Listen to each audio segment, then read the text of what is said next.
Hello and welcome to Lemmings on the Commodore 64. Now I think some people might be surprised there was actually a version of Lemmings on the Commodore 64, but I think it was converted to pretty much every game, every system that was around at the time. I mean, there's even a version on the ZX Spectrum. Yeah, I believe it was programmed by some Dutch people. I think music is by Jeroen Tel, so you know what to expect there. Pretty good stuff. Presentation-wise, it's okay. It's almost identical to the Amiga version. The game itself, maybe not so identical, but let's have a look at it.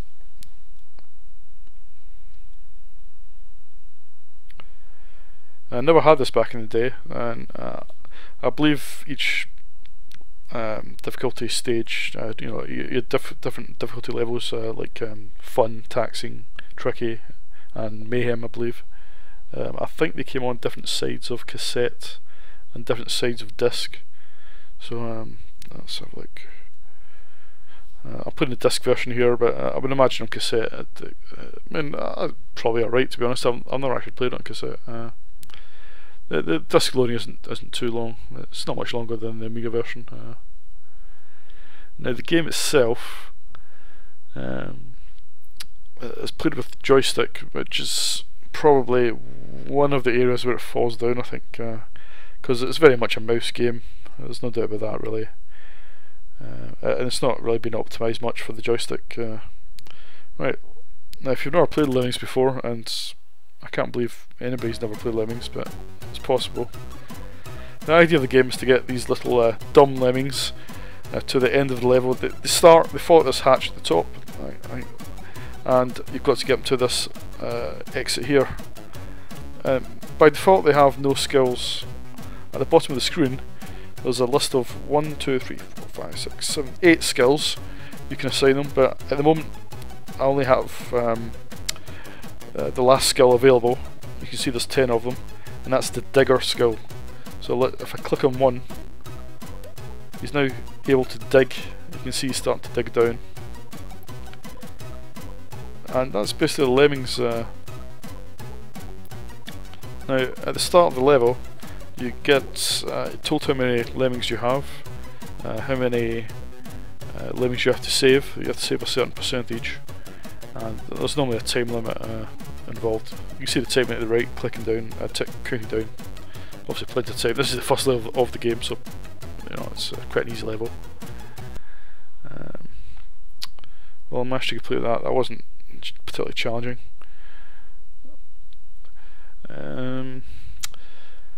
Now I'll try and I'll pause the next level if I can, just so I can explain some of the other skills you have. But well, I'll just explain them as I go, actually. But you can see I've got to rescue 10% of 10 in this level.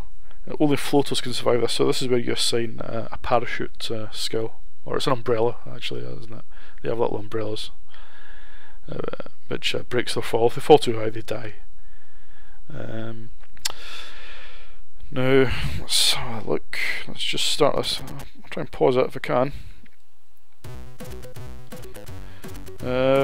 You can hear the music. If you played the Amiga version, you know this is the music sounds quite similar to the Amiga version. It's quite a bouncy version of it, but it's a recognisable tune. Right. Now from a technical point of view, there isn't 100 lemmings that you can get on the Amiga version. There's a limitation, which might be 30. I think that's the most I've seen so far in this game. There might be more, but 30 is the maximum I've seen so far. And if you know anything about the Commodore 64, you know it can only have 8 sprites in a row.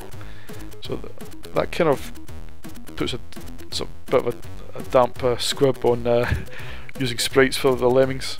So what the programs have done is use sprites to create the backdrops, and the lemmings are done with characters, I believe. At least that's how I understand it. So this is why the levels aren't particularly wide on the screen. They're a lot on the Amiga. They take up all of the horizontal screen, but here they take up about half, maybe half the playable area. So that explains why the window itself is a bit smaller than it should be.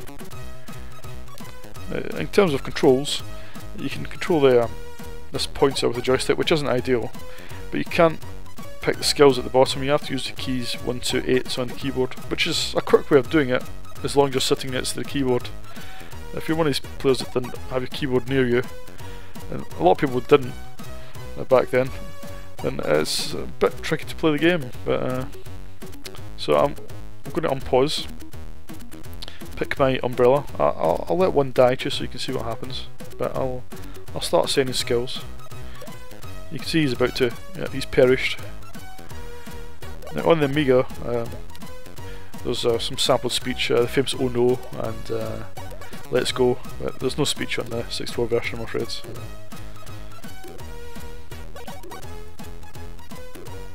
Well, that's that level completed. I'll just pause it again. I'll show you these skills. The first skill is a climber, the second skill is umbrella, the third skill is a bomber, I'll come back to that. Fourth skill is a blocker. That's where, if you create a blocker, the lemmings will, in fact I think it's a block in the next level, which I'll show. If you create a blocker, it stops the lemmings. They will turn round when they hit a blocker, so they can't carry on their path. So let's. So if I create a blocker here, they will start to turn round.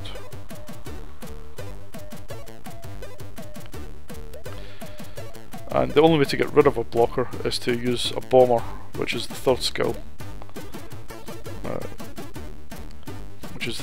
But not in this level. I won't use one. Now, the fifth skill is a builder who creates little bridges they can walk up, so that's useful to ascend levels.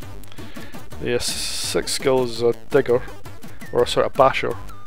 They burrow horizontally through a level. And then we have the digger who they dig diagonally down a level. And finally we have I can't remember what they're called now, but they dig directly down, which we saw this in the first level. Right.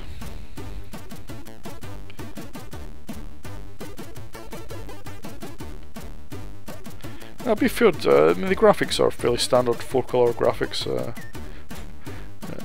but because they're using sprites, unless they use splits, we can't get more colour really. You can see the game's starting to slow down a bit as more lemmings come out. But the lemmings themselves are quite well animated, considering they're tiny and the resolution of the 64. I mean, they're just about recognisable. I think it's quite a feat to have. It's quite a feat to have little people that size and recognisable.